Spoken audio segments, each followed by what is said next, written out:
మరియు నీవు పేతురువు, ఈ బండ మీద నా సంఘమును కట్టుదును, పాతాళలోక ద్వారములు దాని ఎదుట నిలువనేరవు. పాతాళలోక ద్వారాలు అంటే నేను ఎంతకాలం చెప్పాను కదండి, యుద్ధం ఎవరన్నా చేయడానికి వచ్చారనుకోండి. ఇప్పుడు నెబుకద్నెజరు బబులోను దేశం నుంచి యుద్ధం చేయడానికి వచ్చాడు.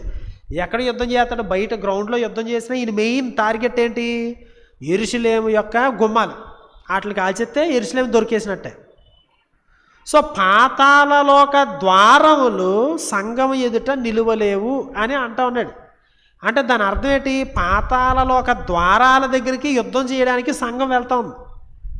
అంటే సాతానుగాడు యుద్ధం చేస్తూ ఉంటే మనం అడ్డు పెట్టుకుని ఇలా చేసి అది కాదు. సంఘం ఏం చేయాలి? సంఘమే యుద్ధానికి వెళ్ళాలి. యుద్ధం ప్రకటించేది ఎవరు? సంఘం. సో సాతాను యుద్ధం చేస్తుంటే, పాతాళ లోకం మన మీద యుద్ధం చేస్తుంటే మనం దేవుడా నాయనాని కాపాడు, సంరక్షించు అని, యెహోవా మన కాపరి కోట అని దాకునేది కాదు ఇది. ఈ కాన్సెప్ట్ ఏంటంటే మనమే సంఘము. ఇప్పుడు ఏంటంటే కొత్త నిబంధనలో సంఘం సాతాను మీదకి యుద్ధానికి వెళ్తుంది. అది పాతాళలోక ద్వారములు దాని ఎదుట నిలువనేరవు. సంఘము యుద్ధానికి వెళ్తూ ఉన్నది. సో సంఘము పాతాళలోకాన్ని అంటే ఏంటంటే మిషన్ కోసం మాట్లాడుతున్నాడు. పాతాళంలో ఉన్న అనేక మంది మీదకి, ఆ పాతాళం మీదకి యుద్ధానికి వెళ్ళి నరకానికి వెళ్ళిపోయేవారు అనేక మందిని మనము దేవుని యొక్క సంఘంలోనికి తీసుకుని వస్తాము. అదనమాట దాని అర్థం.